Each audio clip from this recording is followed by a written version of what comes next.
Hello, and welcome to my presentation covering zirconium, zirconium alloys as used in the reactor components. I'm just going to again give 5 more seconds to make sure that the volume is appropriate before I begin my presentation. Okay, here we go. Zirconium was first looked at as a reactor material in the 1950s by the United States Navy. They were looking for a material that was suitable for their reactors, basically something with low absorption cross-section, high resistance to corrosion, and high strength. Zirconium was considered, however it had poor corrosion resistance, cost a lot, was difficult to fabricate, and had poor ductility.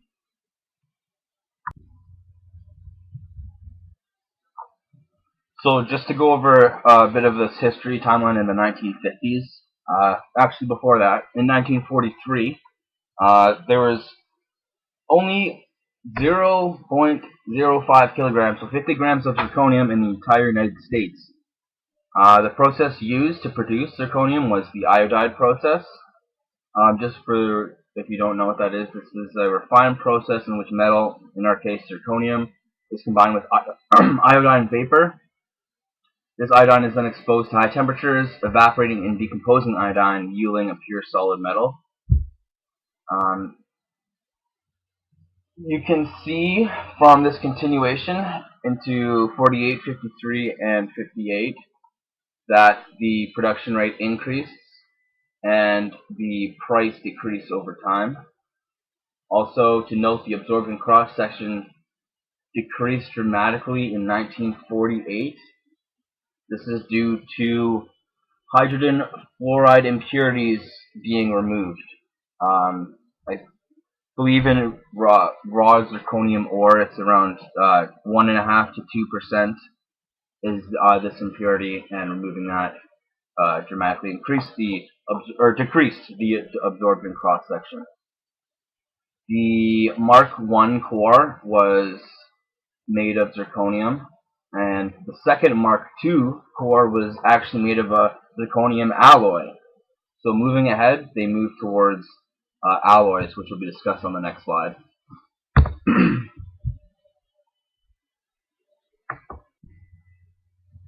This slide shows a table showing a comparison between zirconium, Zircalloy 2, also aluminum and stainless steel are shown for further comparison or reference.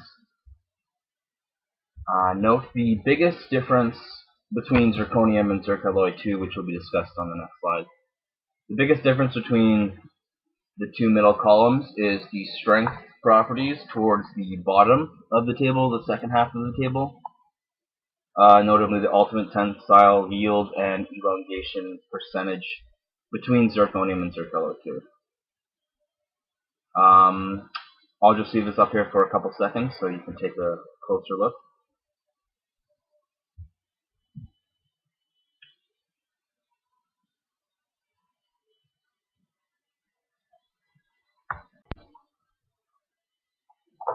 This slide shows a comparison of the compositions of several zirconium alloys that have been considered for application in the nuclear industry. Drawing up our last slide, you can see the first two Zircalloy, so Zircalloy 2 and 4 have oxygen content. Oxygen strengthens and embrittles zirconium, while hydrogen reduces ductility, but more on this in a second. From this table, moving down from zirconium 2 and 4, we can see basically the difference between Zircalloy 2 and 4 is the nickel content. Moving down to zirconium 1% niobium.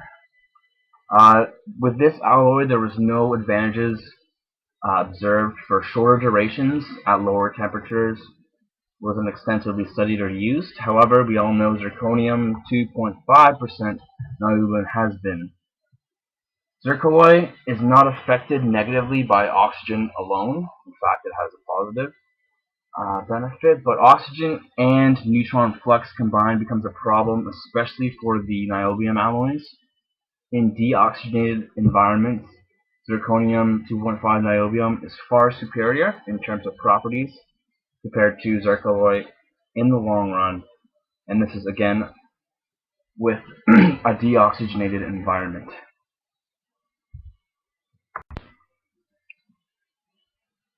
In PWRs, the coolant is in a highly reducing environment.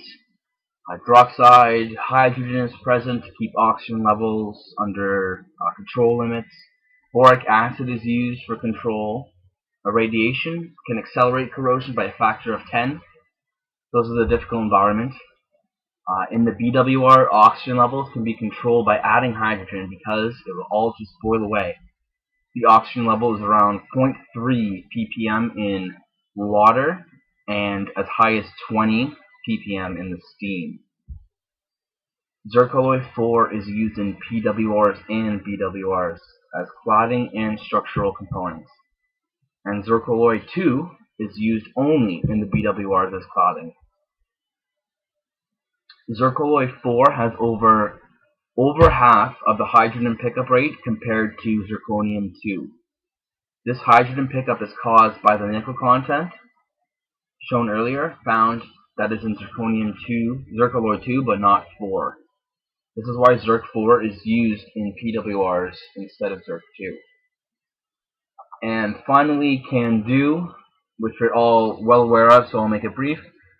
Zircaloy 2 and 4 are used as cladding and structural components, and as we mentioned earlier, zirconium 2.5% niobium used heavily, and it's used for the pressure tubes. This brings us to the end of this presentation. I tried to make it brief. I apologize if it's too long. Please email me with any questions, or I'm sure Dan would love to address them. Thank you very much.